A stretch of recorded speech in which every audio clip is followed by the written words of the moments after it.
Y Juan, listos para la conferencia de prensa de los 20 años de Quentin Tarantino, entre los invitados especiales que vienen obviamente Alice Wu, Lawrence Bender, Harvey Weinstein, Krista Wagner, Sean Denver, Alice Woodley, Sean Devine, Shannon McIntosh y obviamente el señor Racer B. Aquí va a estar la conferencia de... Esta es una reportera que se cree más modelo que Uma Thurman. Lleva media hora. Support Serbia. Hashtag Claude. Está poniendo todo para el canal de su televisión. No se ha dado cuenta que la estoy grabando, pero lleva poniendo su gafete. Ya tomó unas fotos modelando enfrente de él.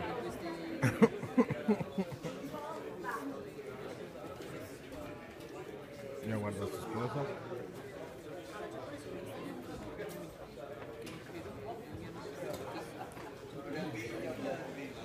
¿Qué tal? Seguramente ella es de las que le va a declarar su amor a Quentin Tarantino en unos minutos.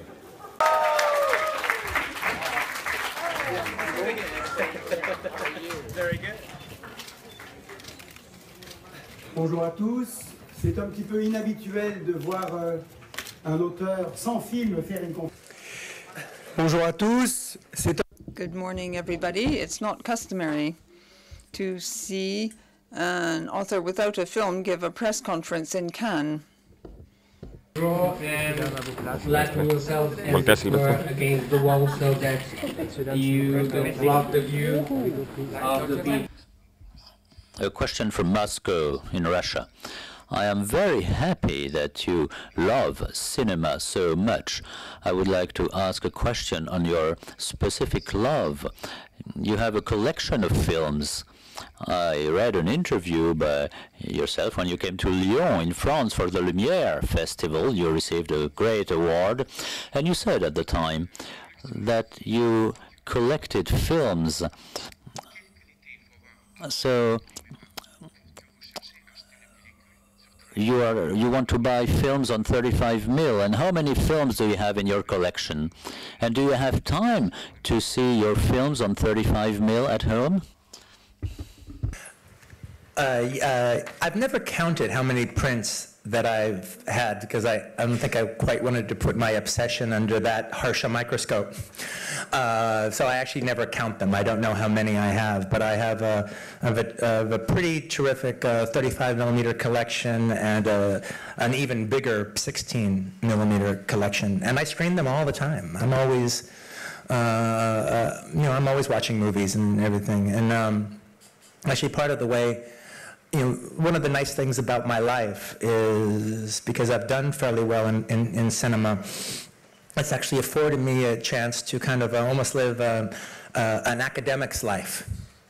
And so my feeling is that I'm studying for my professorship in the history of world cinema, and the day I die is the day I graduate. And what I'll do is I'll just get on a kick of study of some sort, whether it's a director whose work I'm not familiar with, like say maybe, I don't know, Dorothy Arzner or somebody, or a director I decide to rediscover like George Roy Hill, or it's a genre of cinema or a country cinema, and then I just explore it. And I just voraciously watch them and make notes on them, maybe for a future book, maybe for a future study, or maybe just for my own edification. And I take that to its logical conclusion till its end, and then I put those notes away, and my head is now filled with new knowledge, and then I wait for the next kick to hit me, and to be able to actually do these, again, as I say,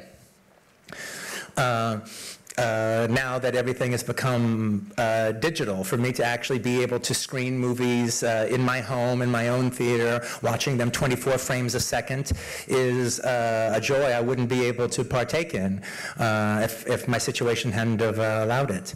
But like, for instance, it's like, one of the things that was so wonderful, especially about being like in Paris, was going to streets like the Rue Champignon that have all the cinemas and showing all the films there. But when all of a sudden, they have a re-release of, say, Godard's Breathless. All right. Well, if you're showing a new print of Breathless, or hell, even an old print of Breathless in a cinema, whoa, that's worth leaving the house and going out and going into a theater to watch it. But to watch a digital version of it, well, my criterion is just fine. I don't need to go and watch television in public. So I don't see any reason why to leave the house when home theaters are so good and the presentation on these digitals, on the DVDs are so good. Why would you go and see that at the theaters? All right, 35 millimeter, which most people don't have in their house, well, that's a reason. Hello, I'm a Serbian journalist, and I want to ask you, are you heard about Serbian floods? Serbian floods, it's catastrophic on Serbian people. No. No. Can you send support for Serbian people? Can we deal with this? Yeah, that's later? a political thing, and that's not what we have support later. Serbia. Thank you very much. Ma'am, would you be so kind as to give the microphone to the gentleman sitting next to you? Thank you. Hello, Quentin. Over here, Silvestre Lopez Portillo from TVUDLAP from Mexico. It's been 20 years. Hola. Hola, ¿cómo estás? Well, it's been 20 years from Pulp Fiction. What would you think about that young Quentin Tarantino if you saw Pulp Fiction for the first time today? Oh, if I was just watching it? Watching the young filmmaker named Quentin Tarantino. Yeah. Well, it's kind of an unfair question for the simple fact that I've always made my movies for me anyway, all right? I make them for me, and everybody else is invited, and they can do with them what they will, so I'm sure I would love it. We changed. All right, my main question is about music. You seem to choose music from other movies, or you don't make your own music most of the times. Yes. Is there a reason for that, and how does Ennio Morricone affect your thinking of music? Thank you. Yeah, I don't. I usually don't do an original score because basically I don't want to hire some composer who I've never met before and entrust them with the soul of my movie. I don't trust anybody that much when it comes to my movie. So if I choose the music, it's as if I'm choosing it. It's my choice. I'm not waiting for the 11th hour for somebody to show me the soul of my son. I'm choosing the soul of my son. And how I feel about Morricone is pretty evident by how many tracks I haven't sold them. I've paid for every single one of them. And he has sold them to me, so there's no stealing involved. I pay for them. Directors seem to sometimes be adding or altering or changing or expanding their own work. So for us filmgoers, sometimes it's when will we have the definitive object, if that still stands as an idea. Have you ever been tempted to expand, re-edit, reassess Reservoir Dogs, Pulp Fiction? No, the answer is no. I mean, and your Close Encounters example is a very good example. I like the original version. I'm not a fan of the special edition. When they actually came out, and then when he pulled on video, on VHS, when he pulled the original version, so you could only get the special edition, that was a real drag. But actually, like, I think when I first got a Laserdisc machine, the first thing I got was Close Encounters, because they actually had the original version again. And then to watch the original version again and see Robert Blossom at the press conference, I've seen Bigfoot! All right, oh, it's back! Great! It's like an old friend. No, my joke, for the most part, through most of my career, has been, no, I don't later do a director's cut. My director's cut is the first time. My director's cut in America plays in 3,000 theaters, not on some ghettoized DVD as an afterthought. But lately, there are a couple things I could do that I'm actually kind of, that I would be interested in. I mean, there is Kill Bill, The Whole Bloody Affair, you know, which is different than the two movies put together. All right, but at the same time, I always kind of made those at the exact same time. Kill Bill: The Whole Bloody Affair and Kill Bill Volume 1 and 2 were all made at the exact same time with me and Sally Minky while we were doing the films together. So that wasn't kind of going back. That's just if the movie had been one, this is what it would have been. And then I actually changed it a little bit to split them up in half, to make them work as individual experiences. But the one example that I might do something like that with is I have about 90 minutes worth of material of Django that hasn't been seen.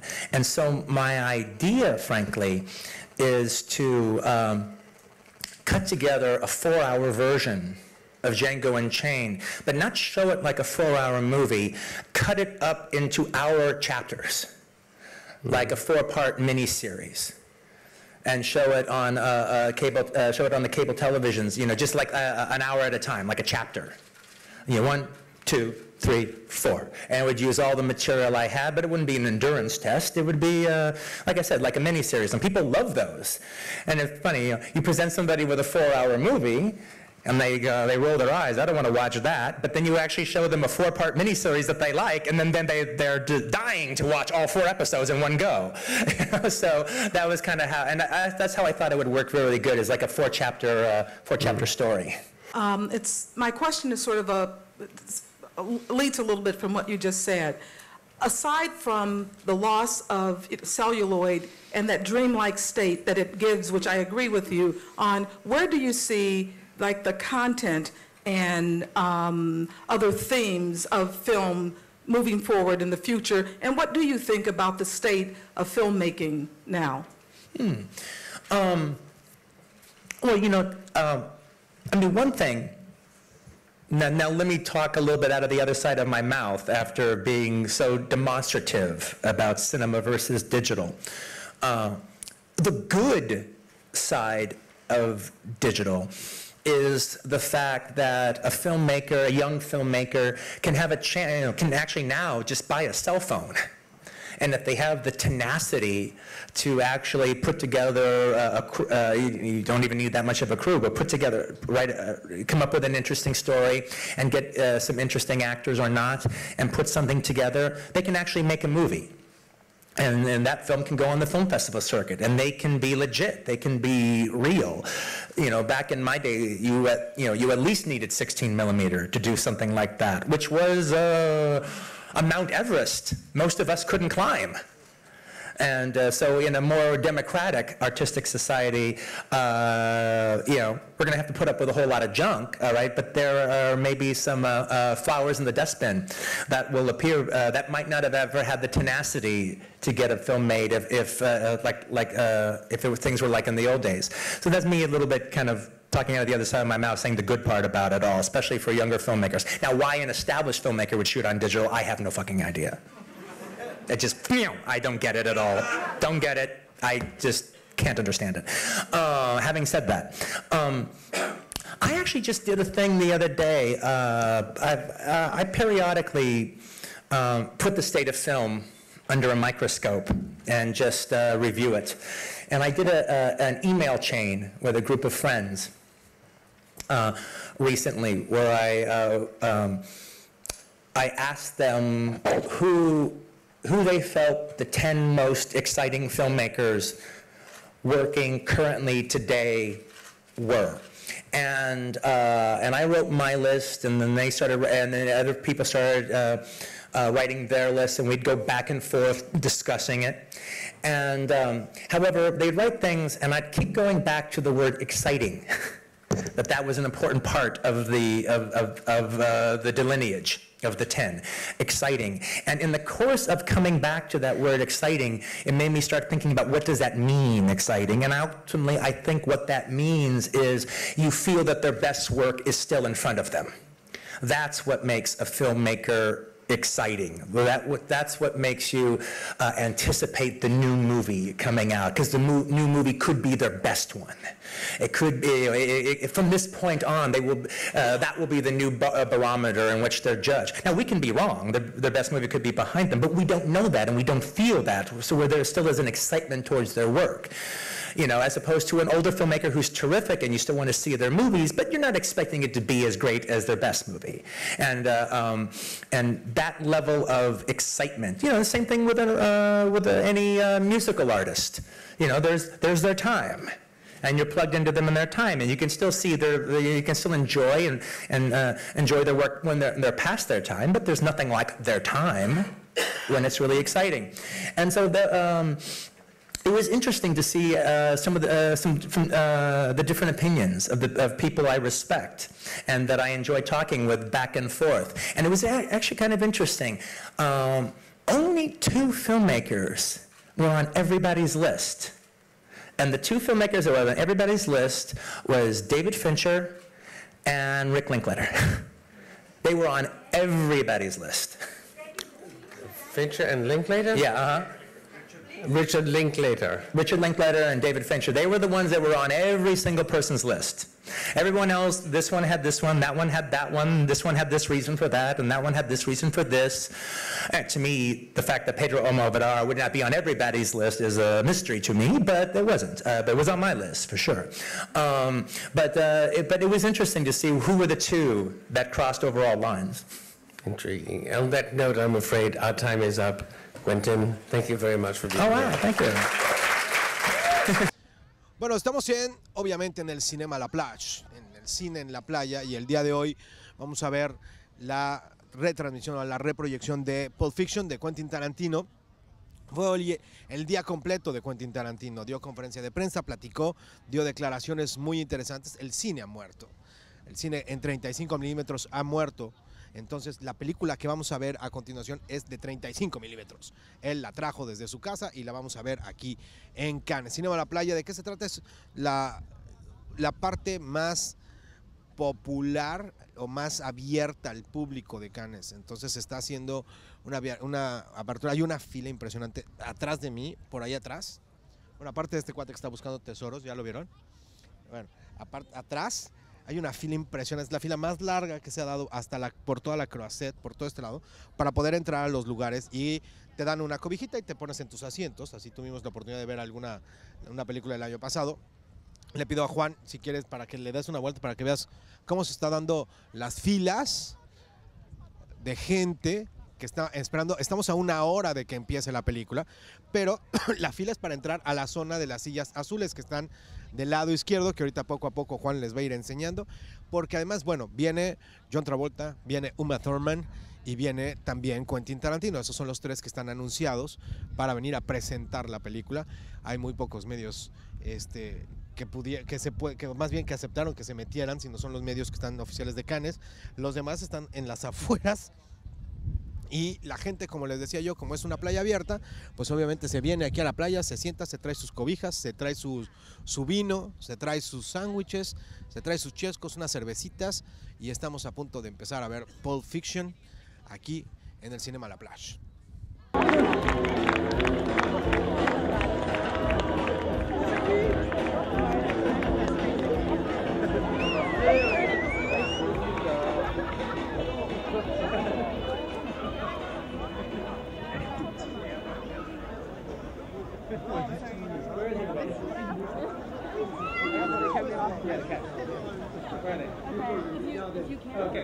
Okay, we have some of the wonderful cast here, and to help celebrate this lovely 20-year anniversary. First up, I'd like to invite the woman who played Mia Wallace. I believe her name is Uma.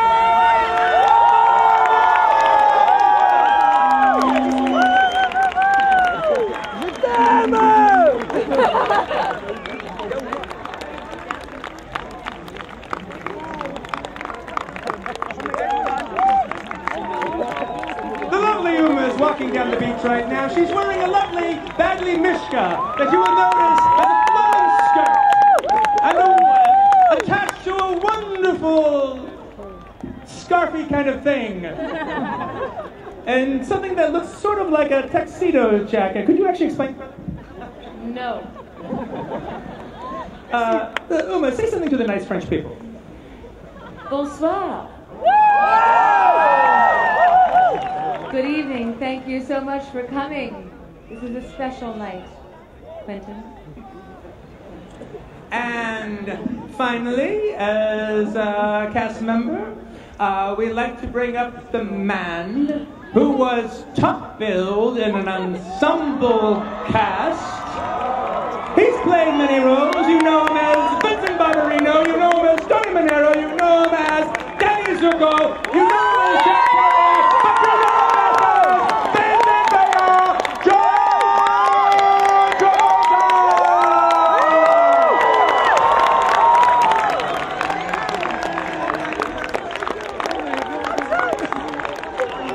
And John is wearing a very lovely $10,000 black leather hoodie with a matching black t-shirt. Bonsoir. Je suis heureux aujourd'hui d'être là. Merci for votre patronage. So, man, thank you. Thank you for being here. So, show of hands. How many people here have seen Pulp Fiction before? Very good, very good, very good. Good answer. How many people here who have never seen Pulp Fiction?